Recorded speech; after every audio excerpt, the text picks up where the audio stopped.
Dahil enjoy lang sa trabaho, wala raw dull moment sa set ng pelikulang Kiko and Lala ni Super Tekla at Derek Monasterio. At meron na nga raw unforgettable scene si Super Tekla. Yan ang chika ni Lars Santiago.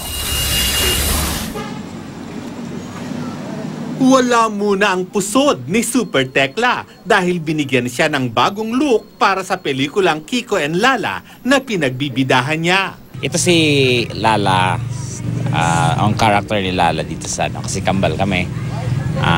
Kiko and Lala. Baklang basta typical na baklang, masayahin, may pangarap, makulit. Sobrang masaya si Tekla sa set ng Kiko and Lala kasama ang co-stars niyang sina Ay de las Alas, Kim Domingo, Joe Berry, Kiray Celis, Divine Tetay at Derek Monasterio. Bawat tipping day namin talagang kahit pagod, kahit sobrang haba ng oras, hindi namin hinda kasi enjoy. Masaya yung set namin talaga. Direk Adolf, like para lang talaga kaming naglalaro. Pero of course, at the back of our minds, work to. Isang eksenang hindi malimutan ni Tekla ang sampalan scene niya sa isang co-star na hindi muna raw niya i-reveal kung sino. May sampalan kami dito, sobrang ang intense.